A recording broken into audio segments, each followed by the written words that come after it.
From Bilbao, it's Slow TV Radio from The Meeting Point, broadcasting not only to Bilbao but around the world. Hello and welcome back to Around the Table.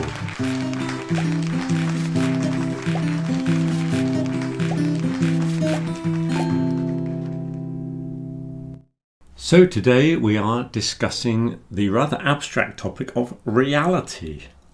Oh, difficult to know what's real. Difficult to know what is real these days, absolutely, yes. In this world of artificial intelligence and manipulated images and things like that. Yeah.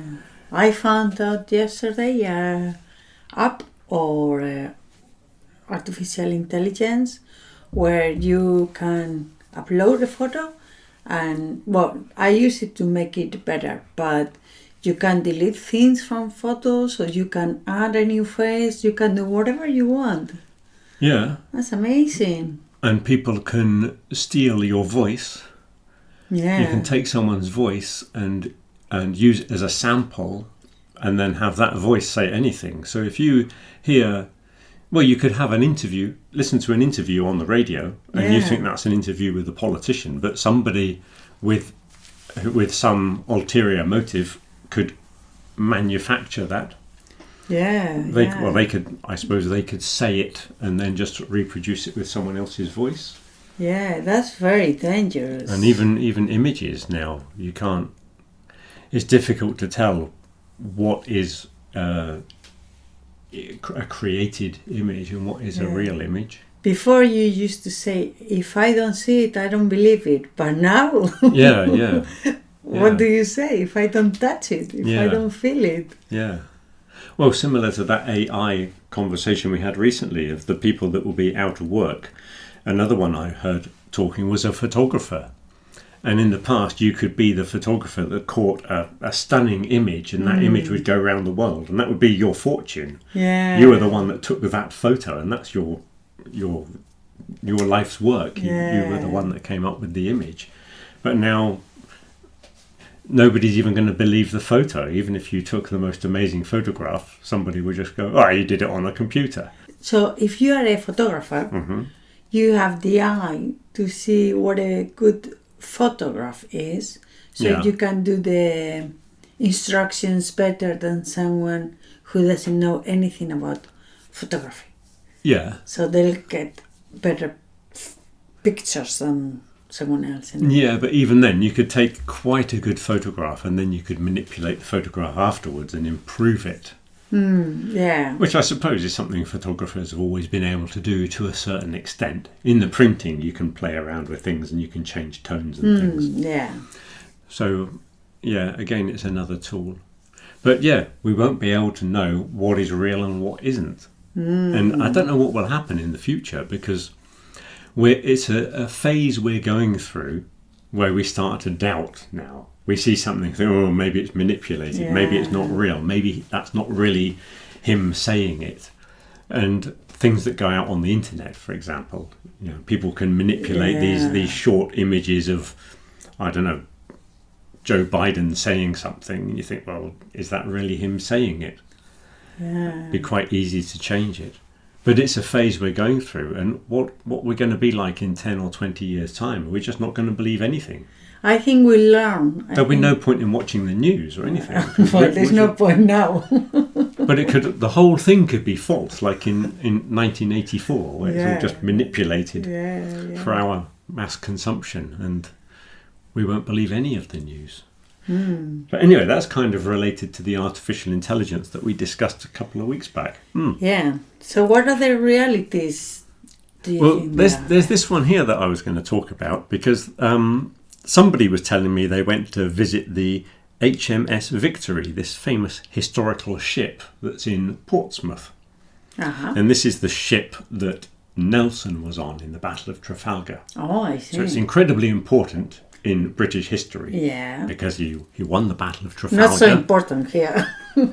Well, this is very important. Well, it changed European history. Yeah. Because it meant that Napoleon didn't get control of the sea. The British kept control of the sea, which was a big disadvantage for Napoleon.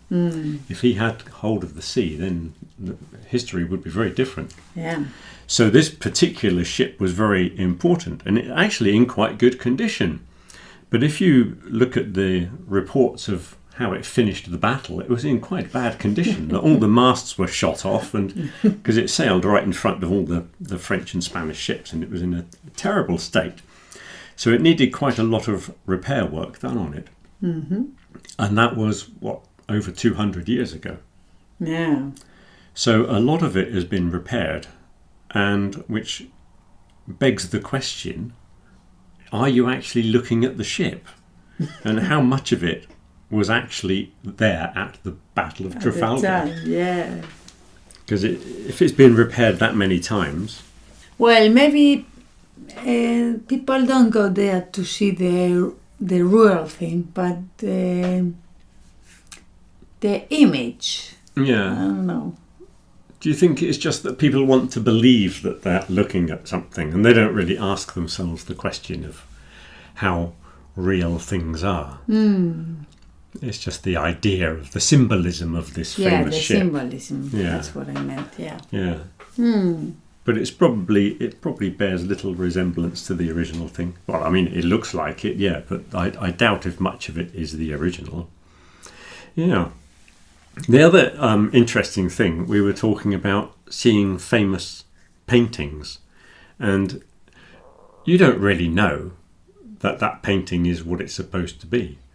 Because I said, imagine if you've been to Paris, to the Louvre, and you've seen the Mona Lisa, yeah, the Gioconda, Mona Lisa, whatever you choose to call her. If you were then told that actually the real one is in the basement for, because people are always attacking famous paintings, aren't they? So they keep the real one in the basement where it's nice and safe, and you're just looking at a reproduction. Well, I wouldn't know, would I? Well, no, but I imagine if someone told you, you'd be kind of, I'd feel...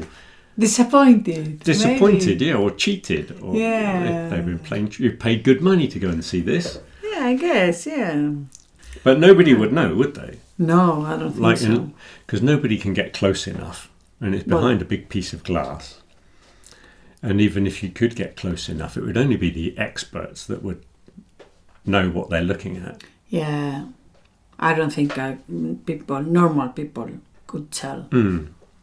And then you think, well, why do people go to these galleries anyway? Because most people that go to an art gallery are not particularly interested in art and don't really know anything about it. No. Especially when it's like the really famous ones, like the Mona Lisa. Yeah. People go because they need to tick that little box in their it's book. A must.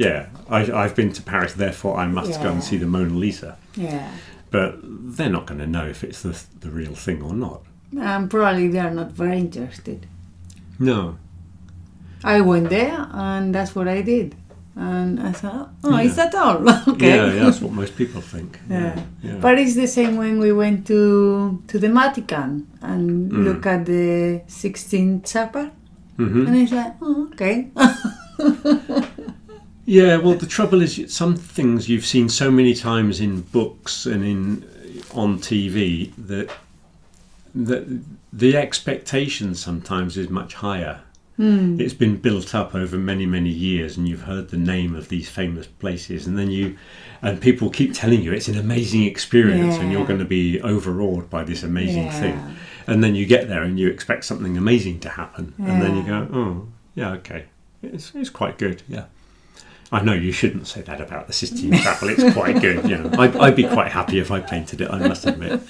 No, it's something very impressive. I think is what you say is the expectations. Yeah, the expectations built up so much over the years. Yeah. It's like Stonehenge. A lot of people see Stonehenge and then are quite disappointed. Yeah. Because whenever it appears in a book, it's always photographed from a specific angle. Yeah. So it looks really good. Yeah. So a lot of those works of art, yeah. And another thing that I was thinking about was what we call the Elgin marbles, which come from the Parthenon in Greece, and they're in the British Museum in London.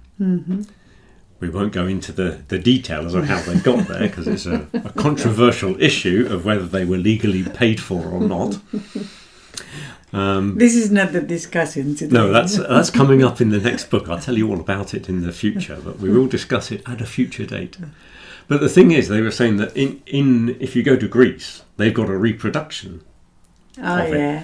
But you can't tell the reproduction from the original thing. Well, I suppose if you're the expert, you'll know the difference. But for the vast majority of people, they're not going to know that that's a reproduction unless they're told it's a reproduction. Yeah.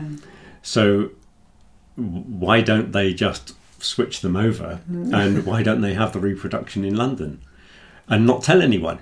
Nobody would know, would they? Or the other thing they could do is say, right, we'll have the reproduction and the real thing, and we'll alternate them every couple of years. We'll keep switching them back and forth, and eventually nobody would know which was which. Yeah. Because if you're told that you've seen the original thing, then you're happy. Yeah? You think you've seen it, and then you say, oh, I've seen the original. But nobody would know if they're seeing the original thing or not. So, and again, it's just a belief thing, isn't it? If you believe you've seen something, then you've seen it in your mind. You've seen the original. Same as the Mona Lisa. If it turned out it was a fake, everyone would be quite disappointed. But at least you can tick the box. You can tick the box and say, I've done that in my life. Now on to the next one. But I think there are situations where they have found famous paintings to be fake in the past.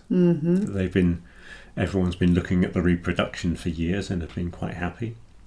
I think art and art galleries are very interesting places, because when was it when we were in the Guggenheim in New York, and those people were looking at the wall basically.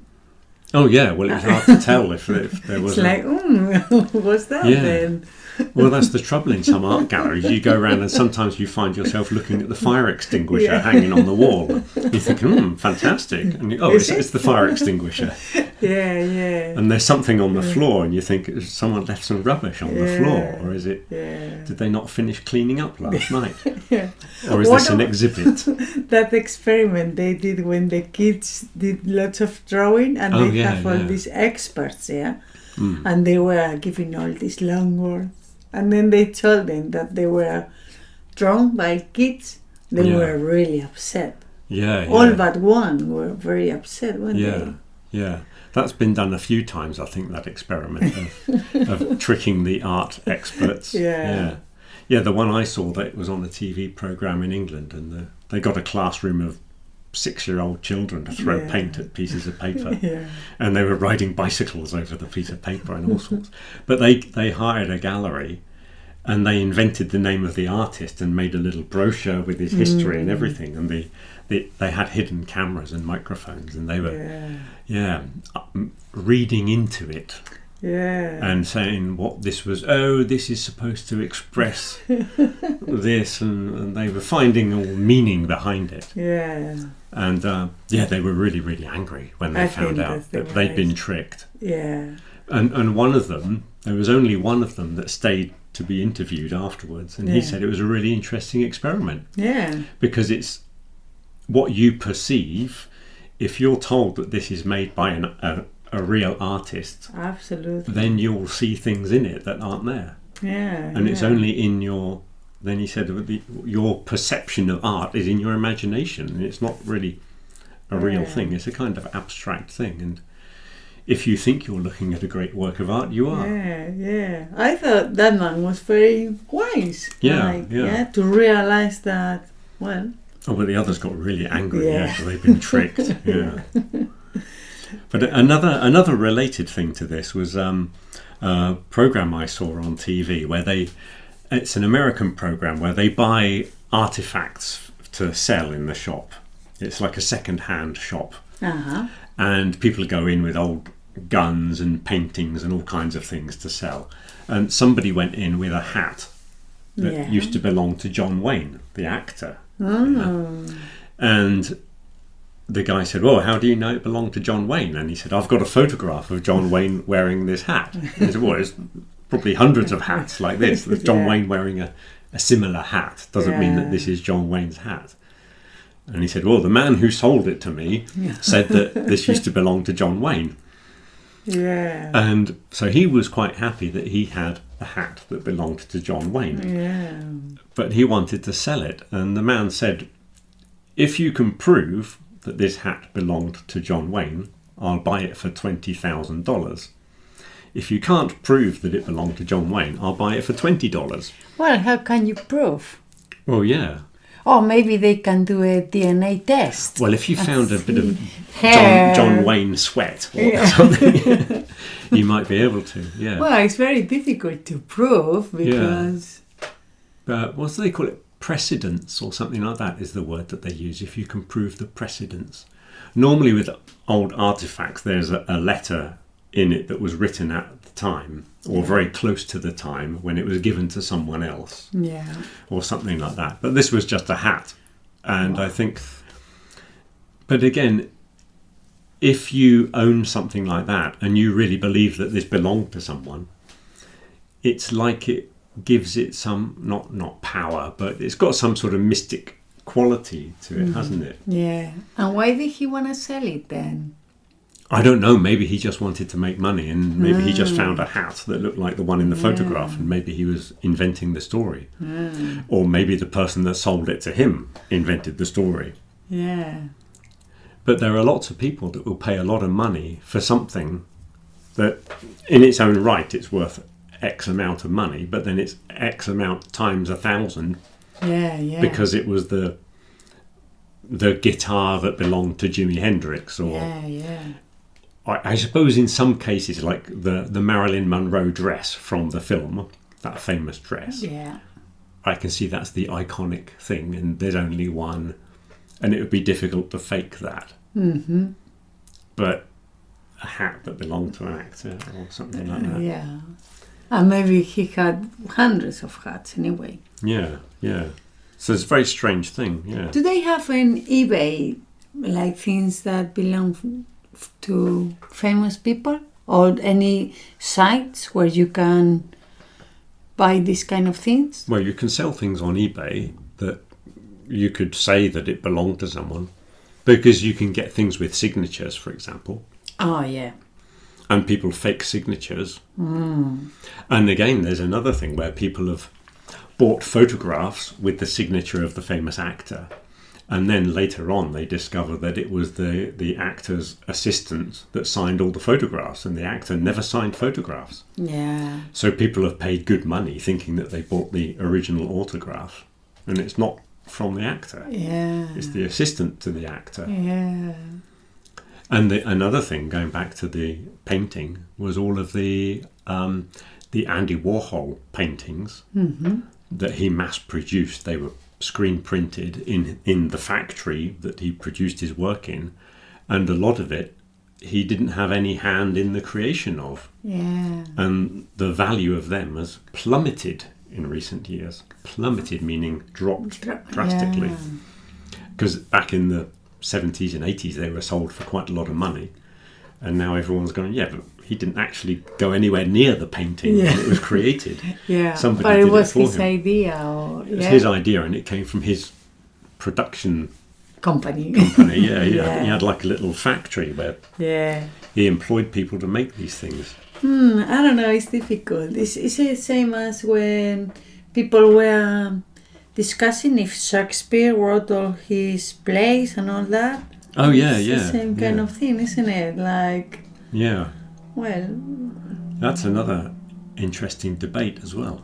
Maybe we'll have to do a discussion on that, and the Shakespeare theories, and the Oxfordians who say the Earl of Oxford wrote the plays, and all those other theories that come about from the Shakespeare stuff. Yeah, okay, we'll discuss that. We'll come back to that one. Yeah. So I think should we wrap that up and do a bit of what's the difference? Okay.